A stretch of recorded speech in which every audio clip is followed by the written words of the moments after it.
नमस्कार दोस्तों, सरस्वती शिक्षा समिति पाली द्वारा संचालित ऑनलाइन क्लासेज में आपका स्वागत है।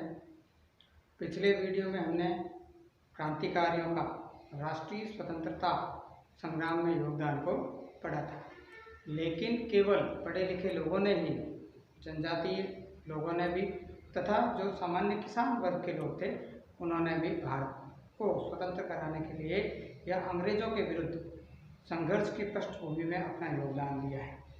इसी कड़ी में आज हम जो है किसान आंदोलन के बारे में पढ़ेंगे। तो दोस्तों, किसान आंदोलन के प्रमुख कारण क्या है? कौन से कारण थे जिन्होंने किसानों जैसे सामान्य व्यक्ति को, जो कि अपनी रोजी रोटी में व्यस्त था, ऐसे व्यक्तियों को भी जो है आंदोलन करने के लिए और तत्कालीन सत्ता से संघर्ष करने के लिए प्रेरित किया? तो इनमें कुछ प्रमुख कारण हैं, जिनमें है एक अत्यधिक कठोर कर व्यवस्था का होना। अंग्रेजी सरकार की जो प्रशासनिक कर नीति थी वो भी बहुत ही कठोर थी। उसके कारण किसानों की जो है खेती व्यवस्था दिनों दिन बदतर होती जा रही थी और उनकी आर्थिक व्यवस्था खराब होती जा रही थी। दूसरा जो कारण है वो है बार बार लंबे समय तक अकाल पड़ता है। भारतवर्ष में ऐसा कहा जाता है कि हर दूसरे वर्ष अकाल पड़ता है, कभी कहीं कभी कहीं कभी कहीं। जैसे इस वर्ष अपने यहाँ राजस्थान में भी जो हालात है, बारिश कम हो रही है, जैसे ऐसा लग रहा है कि हो सकता है कि यहाँ भी अकाल जैसा हो जाए। ऐसे समय में भी अंग्रेजी सरकार ने जो है टैक्स माफ़ नहीं किया, कर भू राजस्व जो है वो माफ़ नहीं किया, उल्टा कठोरता के साथ में इनसे वसूल किया गया। तीसरा जो और प्रमुख कारण था वो ये था कि ये जो भी किसान होते थे ये जमींदारों से, साहूकारों से ब्याज पर पैसा लेते थे और खेती करते थे। ये जो किसान या साहूकारों से या जमींदारों से ब्याज पर पैसा लेते थे, उसका एक दस्तावेज बनाता था वो साहूकार, और अपने वो उसमें लिख देता था कि भाई इसने जैसे 200 रुपये लिए तो वो एक जीरो और आगे कर देता था। किसान अनपढ़ होता था, उसको पता नहीं चलता था और उस पर किसान का अंगूठा ले लेता था। अब भविष्य में जब भी कभी इनके बीच में विवाद होता था और ये मामला न्यायालय में, अदालत में जाता था, तो उन दस्तावेजों के आधार पर जो है फैसला इन जमींदारों या साहूकारों के पक्ष में होता था, किसान यहाँ भी ठगा जाता था। एक और कारण था कि जो जमींदार है, साहूकार है, सामंत है, ये जो टैक्स वसूल कर रहे थे, भू राजस्व को वसूल कर रहे थे, बहुत ही निर्दयता पूर्वक और बहुत ही ज़्यादा कर ले रहे थे, क्योंकि उनको जो है अंग्रेज सरकार को टैक्स देने के बाद में अपने लिए भी, अपने खर्चों के लिए भी तो कुछ बचाना होता था, और उनका जो विलासी जीवन था उसके लिए बहुत ज़्यादा पैसा चाहिए था। इसलिए किसानों के घर में कई बार तो खाने का अन्न तक भी नहीं बचता था। इन सब कारणों के कारण अलग अलग क्षेत्रों में अलग अलग किसानों की अलग अलग समस्याओं के कारण उन्होंने ये जो है विद्रोह किया। इन सब विद्रोह में सबसे पहले हम जो है नील विद्रोह की बात करते हैं। नील दर्पण नामक एक उपन्यास है जिसमें इस नील विद्रोह के बारे में विस्तृत जानकारी दी गई। इस नील विद्रोह का कारण क्या था? तो इसमें के भी कारण वही थे, प्रशासनिक व्यवस्थाएं हैं, अत्यधिक भू राजस्व इत्यादि। इनमें जो है नील विद्रोह करने वाले जो किसान थे, इनका ये विद्रोह सीधे सीधे अंग्रेज भूपतियों के खिलाफ, यानी अंग्रेज जो जमींदार थे उनके खिलाफ था। अंग्रेज यहाँ आए, जमीनें खरीदी और जागीरदार बन गए। उन्होंने इन किसानों को जो है मकाते पर कह सकते हैं, भोग में कह सकते हैं, खेती करने के लिए जमीनें दी। इन अंग्रेजों ने उनके साथ में कुछ ऐसी शर्तें तय की कि आपको नील की ही खेती करनी है। नील का भाव जो है वो तय कौन करता था? यही अंग्रेज भूपति तय करते थे, और ये बहुत कम भाव में उस नील को खरीद लेते थे। ये जो सफ़ेद कपड़ों को नीला करने के लिए उजाला आता है, पहले लक्ष्मी छाप नील आती थी, इस नील का उत्पादन जो है वो इसी नील की खेती के द्वारा होता था। और उस समय और कोई कृत्रिम कलर थे नहीं, इन्हीं प्राकृतिक रंगों से ही कार्य करना पड़ता था, इसलिए इनकी डिमांड भी वहाँ पर ज़्यादा थी इंग्लैंड में। और इसीलिए इन लोगों ने इन किसानों को मजबूर किया अपनी शर्तों पर खेती करने के लिए, जिससे इन किसानों को हमेशा नुकसान ही होता था। और इसी के विरोध में इन किसानों ने जो है एक साथ विद्रोह कर दिया। अप्रैल 1860 में बारासात विभाग, पवना और नदिया जिलों के समस्त किसानों ने जो है अपने अंग्रेजों के खिलाफ, अंग्रेज भूपतियों के खिलाफ में हड़ताल कर दी तथा नील बोने से इनकार कर दिया। इन्होंने कहा सॉरी, अब हम आपके यहाँ पर नील का उपयोग नहीं करेंगे, नील नहीं बोएंगे। 1860 ईस्वी में नील आयोग की नियुक्ति की गई और उसमें यह कहा गया कि भाई इनको जो है नील की खेती करने के लिए आप विवश नहीं करेंगे, और इसके साथ ही इस आंदोलन का समापन हो गया। इसके बाद में जो दूसरा आंदोलन हम देखते हैं वो है दक्षिण भारत का। दक्षिण भारत में भी किसान परेशान थे, विशेषकर ऊना जिले के। वहां पर क्या होता था कि जो भी बात अपने चली थी जाली दस्तावेजों वाली, जाली दस्तावेजों के साथ में इनको क्या किया जाता था, इनके साथ में छल किया जाता था, धोखा किया जाता था।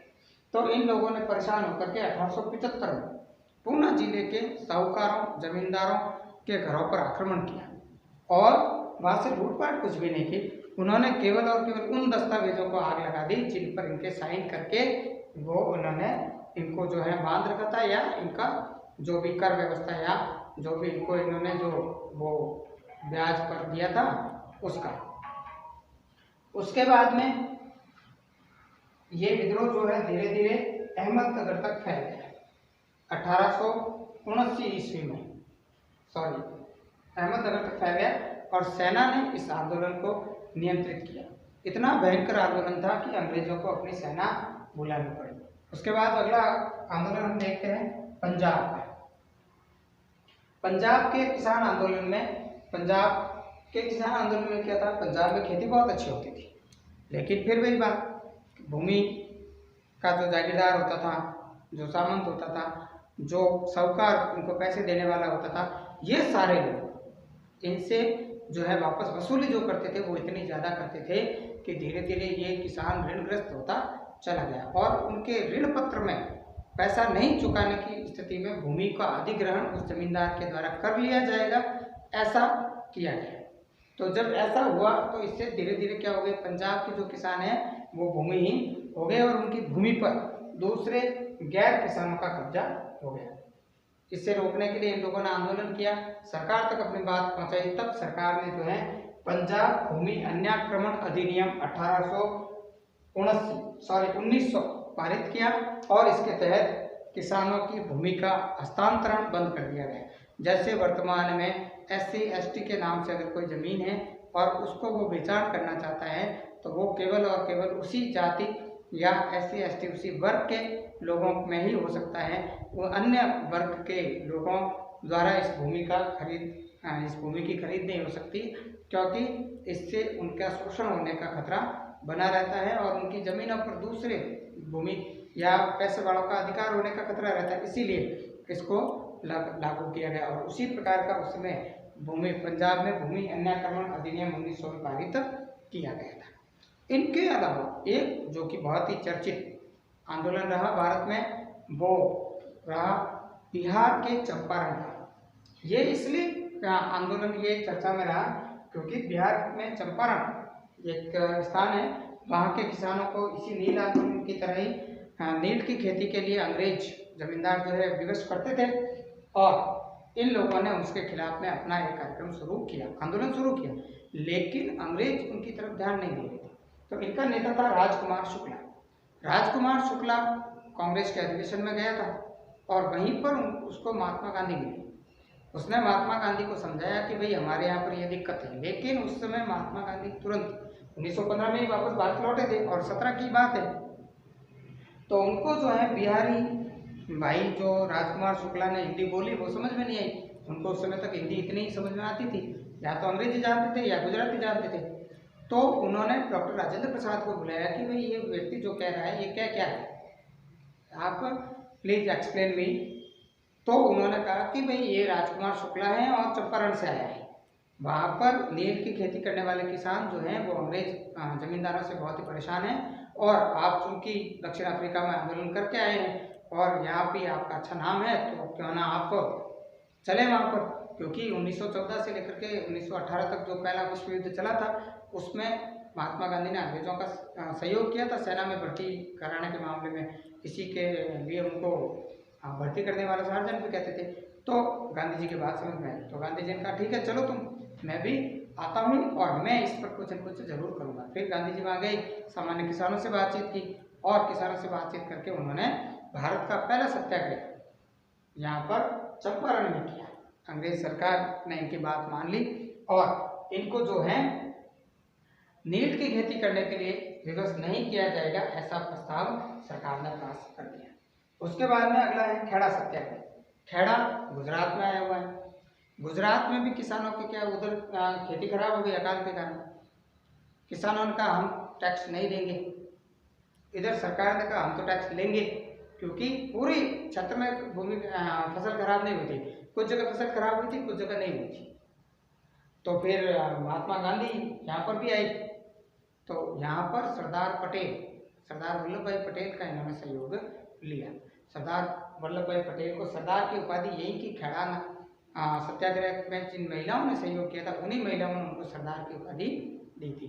यहाँ पर महात्मा गांधी ने आत्मा की आवाज़ सुनिए इस बात का सहयोग लिया और जनता को कहा कि भाई आप अपनी आत्मा की आवाज़ सुनिए और जिसकी वास्तव में भूमि या फसल खराब हुई है वो टैक्स नहीं दे। बाकी के लोग तो राजस्व जमा कराएं सरकार को, और कहते हैं कि जितना राजस्व हर साल जमा होता था उससे ज़्यादा ही आया, उससे कम नहीं आया, क्योंकि अधिकांश किसानों ने अपनी आवाज़ आत्मा की आवाज़ सुनी और जो है अपना राजस्व जमा करा लिया। इसके अतिरिक्त भी कई कुछ प्रयास हुए। उन प्रयासों में एक प्रयास आता है 11 अप्रैल 1936 ईस्वी को लखनऊ में अखिल भारतीय किसान सभा का गठन किया गया। इस किसान सभा ने अपने गठन में उद्देश्य दिया कि संपूर्ण भारतवर्ष में किसानों की कहीं भी समस्या आएगी तो उसके लिए हम खड़े रहेंगे, और इसी उद्देश्य को पूरा करने के लिए इन्होंने आंध्र प्रदेश में जमींदारों के खिलाफ जो भूमि व्यवस्था विरोधी आंदोलन था उसका संचालन इन्होंने किया और वो विरोधी आंदोलन को इन्होंने नेतृत्व दिया। उसके बाद में 1936 में बकास जो स्वयं जोती हुई भूमि थी उस पर स्वामित्व को लेकर के एक आंदोलन इन लोगों ने चलाया। 18 अक्टूबर 1937 को जो किसान सत्याग्रही थे और उन पर जो अंग्रेज सरकार ने अत्याचार किए थे उसके विरोध में अखिल भारतीय किसान सभा ने 18 अक्टूबर 1937 को किसान दिवस के रूप में मनाना प्रारंभ किया और उसके बाद में इन लोगों ने इस दिन को प्रतिवर्ष मनाया। धन्यवाद। तो आज इतना ही।